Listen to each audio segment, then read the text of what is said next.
देखिए, महिलाएं जितने भी बेरोज़गार हैं वाकई में उनको रोज़गार चाहिए। रोज़गार के लिए कुटीर उद्योग है, जैसे कि उसके अंतर्गत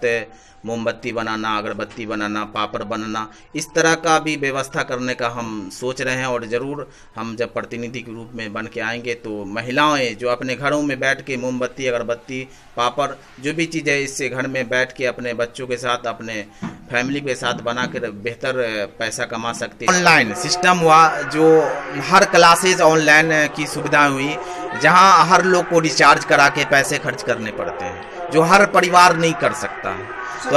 सक्षम नहीं है। तो उन लोगों के लिए मैंने सोचा है कि हर पंचायत में जो सार्वजनिक स्थान होंगे वहाँ पे वाईफाई, फ्री वाईफाई की व्यवस्था की जाए, जिससे जो युवा बच्चे और बच्चियाँ हैं वो अच्छे से शिक्षा प्राप्त कर सके, जिसके लिए कोई चार्जेस नहीं लगेंगे। तो हर पंचायत में जो यहाँ सार्वजनिक स्थान है, जिससे हमारे बच्चे ऑनलाइन आने वाले दिनों में वार्ड में भी करेंगे इंशाल्लाह। आज हमारी यात्रा पहुंची है समस्तीपुर वारिसनगर प्रखंड और जिला परिषद उम्मीदवार हैं रेहाना खातून, निवेदक है तबरेज आलम, जो कि एक समाज सेवी के नाम से भी जाने जाते हैं। इनसे हम जानते हैं कि राजनीति में आने का क्या कारण है। देखें, वैसे तो मैं हमेशा से समाज के बीच में रहा हूँ और राजनीतिक में आने का मेन मुद्दा ये है, मकसद ये है कि जो सेवाएं हम जिस तरह हम करते आ रहे हैं, सेवाएं तो हम ऐसे भी कर सकते थे, लेकिन राजनीतिक में आने का मकसद या मतलब ये बनता है कि अगर हम राजनीतिक में आते हैं तो जो सरकारी योजनाओं का लाभ है आम जनताओं तक हम मुहैया करा सकें, जो ऐसे रह के हम नहीं करा सकते। इसलिए मैं राजनीतिक में आया हूँ और मैं उम्मीद करता हूँ कि मैं अपने जितनी भी जनता हैं सबों को सरकारी योजनाओं का हर तरीके से लाभ पहुँचाने का पूरा कोशिश या प्रयास रहे। महिलाएं भी आज रोजगार के लिए बहुत परेशान है, उनको रोजगार नहीं मिल पाता है, उनके लिए भी क्या आपने कुछ सोचा है? देखिए, महिलाएं जितने भी बेरोज़गार हैं वाकई में उनको रोज़गार चाहिए। रोज़गार के लिए कुटीर उद्योग है, जैसे कि उसके अंतर्गत मोमबत्ती बनाना, अगरबत्ती बनाना, पापड़ बनाना, इस तरह का भी व्यवस्था करने का हम सोच रहे हैं। और ज़रूर हम जब प्रतिनिधि के रूप में बन के आएंगे तो महिलाएं जो अपने घरों में बैठ के मोमबत्ती, अगरबत्ती, पापड़ जो भी चीज़ है, इससे घर में बैठ के अपने बच्चों के साथ, अपने फैमिली के साथ बना कर बेहतर पैसा कमा सकती है, जिससे परिवार को और आगे बढ़ाया जा सकता है। अपने बच्चों को क्योंकि हर चीज़ पैसे पे डिपेंडेड है, चाहे वो पढ़ाई लिखाई हो, घर परिवार हो, रहना सहना हो, पैसे सबके पास होंगे तो उसके साधन होंगे तो ज़रूर लोग अच्छे बनेंगे, और अच्छे बनेंगे तो हमारा समाज बेहतर होगा। आप बता रहे थे कि किसी एनजीओ से भी इनको कनेक्ट करके और समूह द्वारा भी इनको जोड़ के हाँ बिल्कुल दिलवाएंगे। हाँ बिल्कुल, मैं एनजीओ, बहुत सारे एनजीओ से हमारी बातचीत भी रहती है और मैं एनजीओ से जुड़ा हुआ भी हूँ और एक एनजीओ भी चलाता हूँ। उस माध्यम से भी मैं चाहूँगा कि लघु कुटीर उद्योग है उसके माध्यम से और उनसे मदद लेकर तमाम बेरोजगार महिलाओं के लिए रोजगार उत्पन्न करूं। ये आपका बहुत अच्छा विज़न है और महिलाएं अगर रोजगार से जुड़ जाएंगी तो कहीं ना कहीं वो अपने उत्थान के लिए आत्मनिर्भर बन जाएंगे। बिल्कुल जनाब, आज युवा दर दर की ठोकरें खा रहे हैं नौकरी के लिए, अलग अलग राज्यों में जाके अप्लाई करते हैं और कहीं 2000-3000 की मजदूरी करते हैं। क्या उनके लिए जिला स्तर पे, पंचायत स्तर पे रोजगार का कुछ अवसर लग सकता? उसके लिए काफ़ी रोजगार का साधन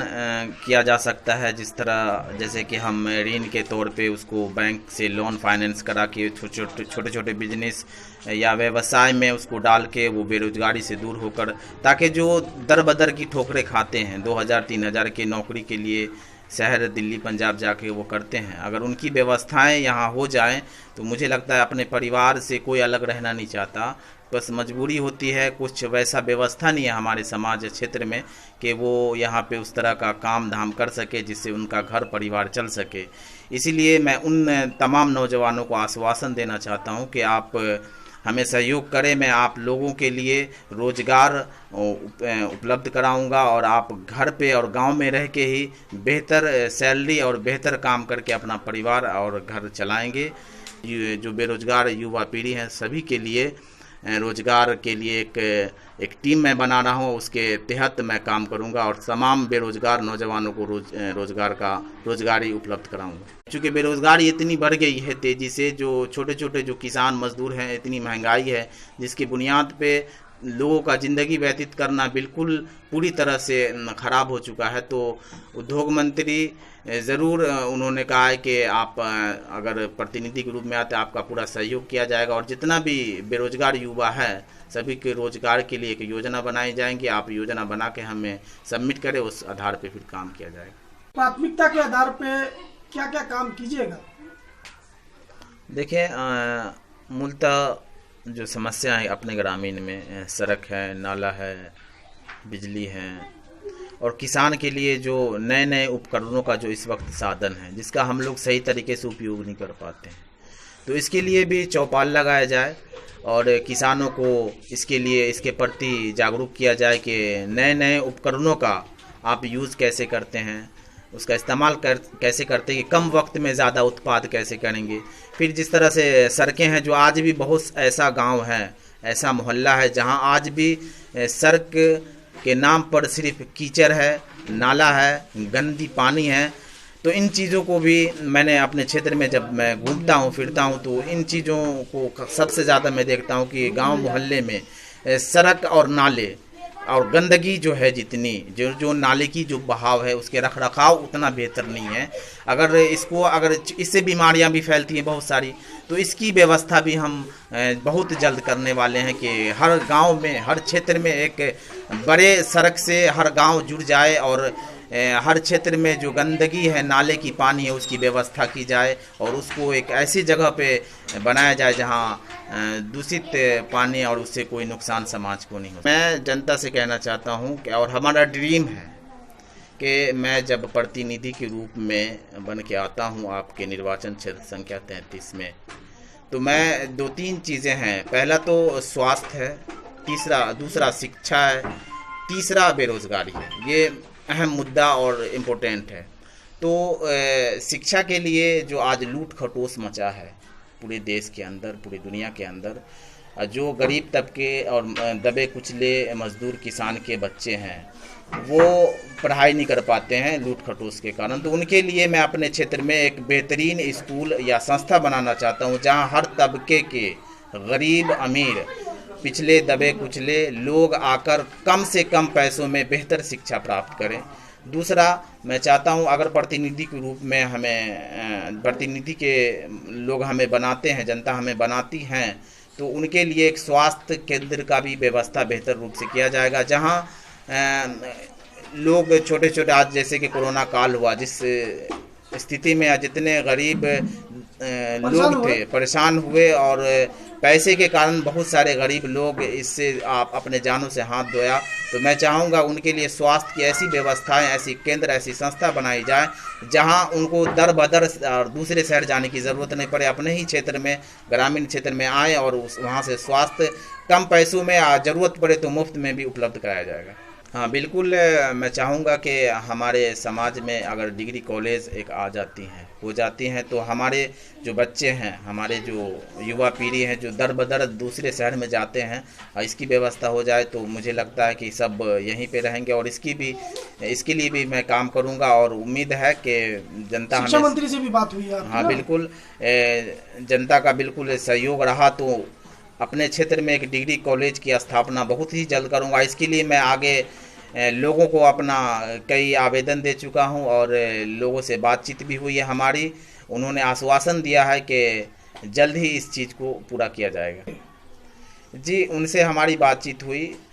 तो उन्होंने कहा कि आप एक योजना तैयार करें। मैं योजना बना रहा हूं जहां अपने क्षेत्र से, जो निर्वाचन क्षेत्र संख्या 33 है, यहाँ से मैं युवाओं को हर क्षेत्र से 10-5 करके ले रहा हूँ और उन तमाम के